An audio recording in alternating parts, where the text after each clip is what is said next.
deal with that. You don't need to match it, but you need to match it enough so you can go out there and find those takedowns. She uses her ground and pound to set up her grappling really well. Excited for this matchup.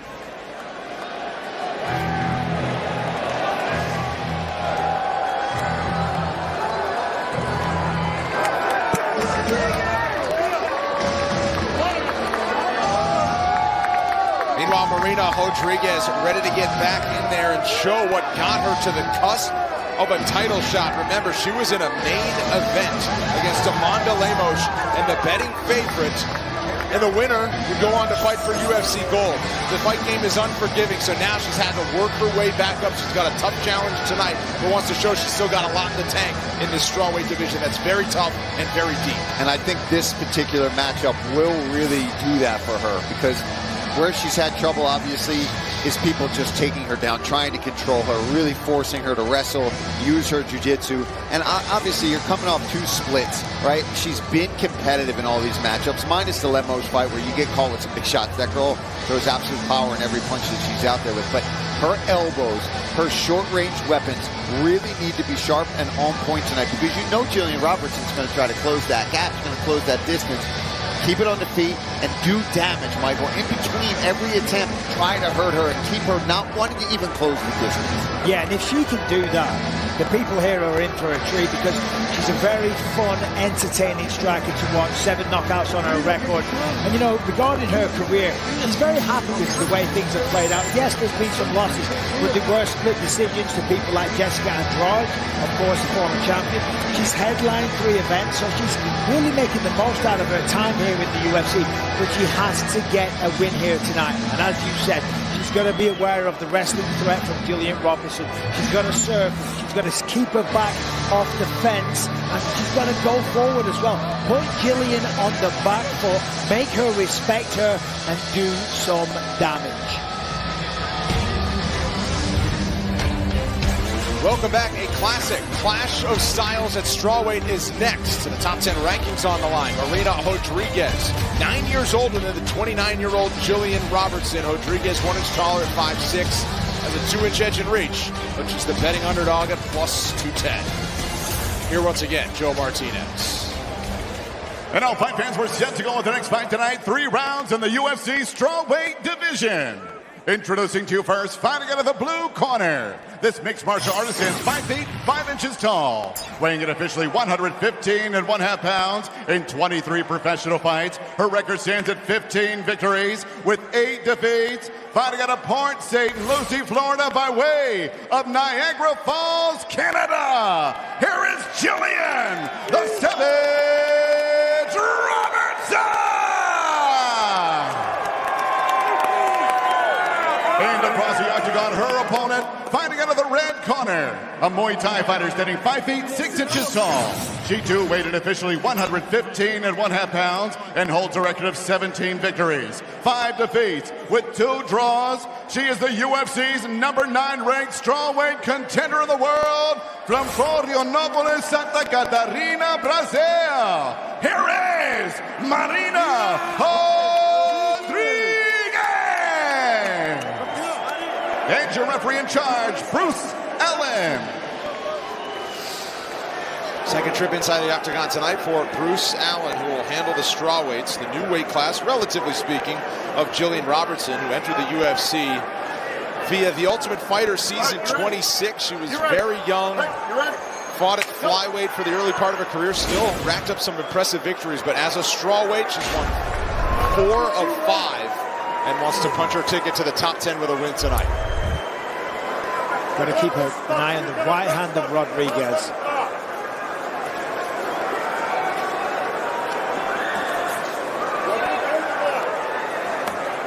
Rodriguez, meanwhile, 7 of her 8 finishes by knockout. She's known for the judo that got her into the martial arts, Muay Thai, some sharp, slicing elbows.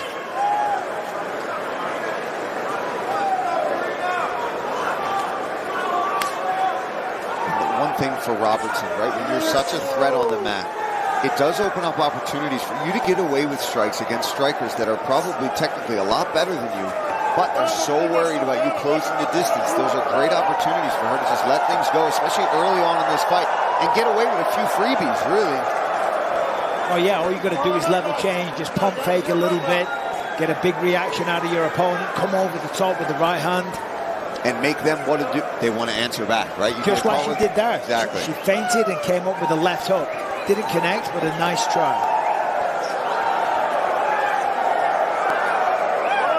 And you see Rodriguez, the lead hand kind of low to defend the takedown.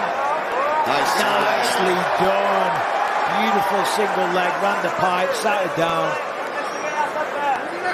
And this is where Robertson shines. Dean Thomas is in the corner of Robertson.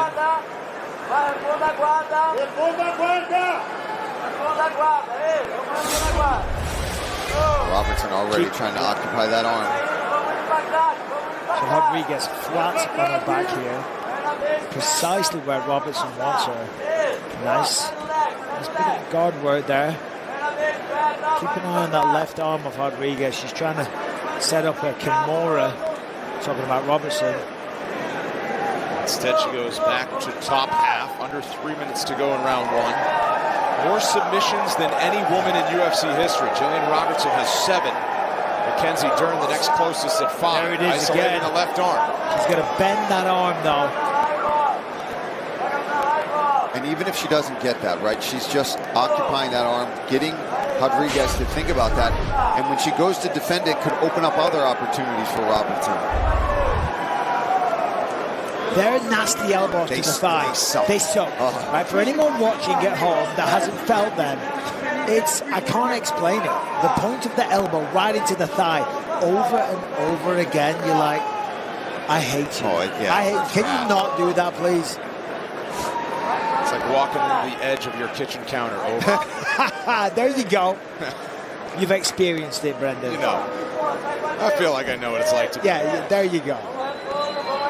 Nice job. She's going to use her own shin to put the pressure on that and try to get that knee free. But again, Rodriguez doing a good job fighting on the back, on her back to stay safe. But look at the pressure. Robertson's always trying to just flatten you out, then go for something, then re-establish her position, and then, okay, let's see what else is available. And all while still doing damage. Yeah, because what I love about Gillian, she's not stalling. She's constantly working, always looking to set up a submission, or if there's an opportunity, landing some punches, doing some damage, maximizing the opportunity that she has at her fingertips. Well, if you remember her last win over Luana Pinedo in November, she got the win, but she walked out of there not with a smile on her face because she wants to finish. She wants to make a statement, add a highlight to the reel, and if she doesn't, she feels like she left something out there. And that's the attitude that you have to have. Good elbows. Good elbows. They'll open you up. And again, lands some big elbows, goes right back to looking for that Kimura, looking for that key lock, something on that far side, then shoulder pressures again. Because if you're going to have this kind of style where you take people down, you've got to make it exciting. You've got to put on a show. You've got to show some skill. It's not just about taking somebody down, lying on top of them, and playing it safe, right? No, it's jiu-jitsu. You're looking to finish the fight. And working with Dean Thomas, you know that's, I guarantee that's one of the main things they're working on, is using the ground and pound to make opportunities happen on the mat for those submissions or the TKO. That's a very dominant round for Gillian Robertson. Strong start into round 2 for the savage Gillian Robertson.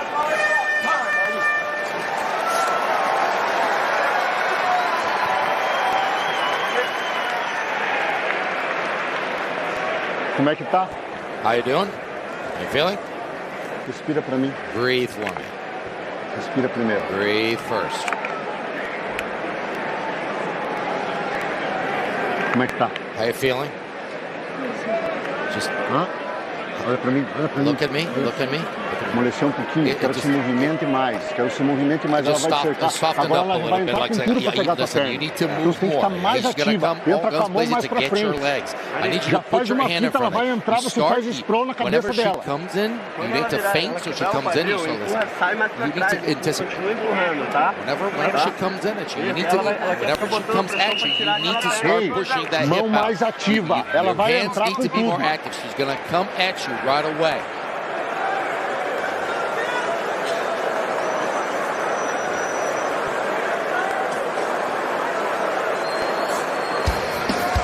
Unbeaten in 11 straight fights, the welterweight champ Alaa Muhammad makes his first title defense next Saturday against Jack Della Maddalena. Shevchenko versus Fior for flyweight gold makes it a title doubleheader. If you purchase UFC 315 before May 5th, $10 off the normal price. ESPNplus.com/PPV. Nice from Rodriguez to start round 2.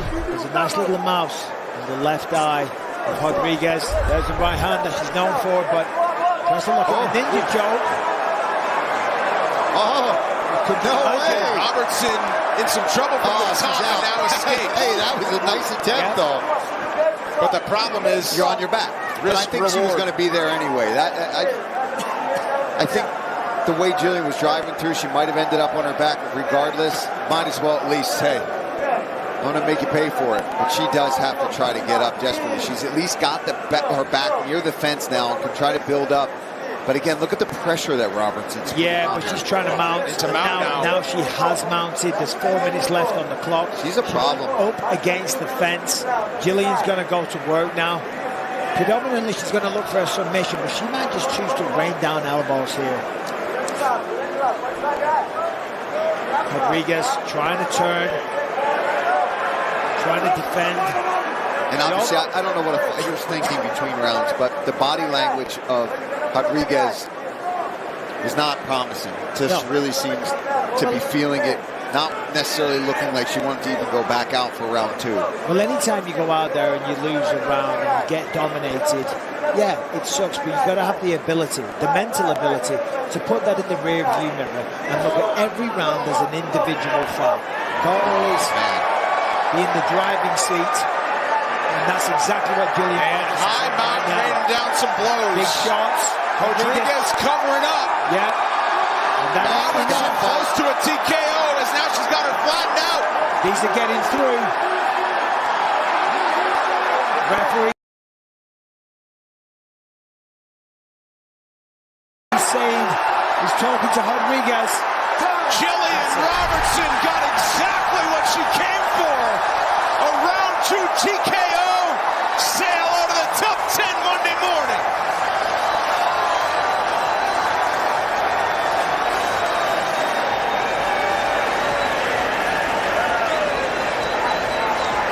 What a result for the savage Gillian Robertson. She'll turn 30 in a few weeks, and she is very much in the mix at strawweight.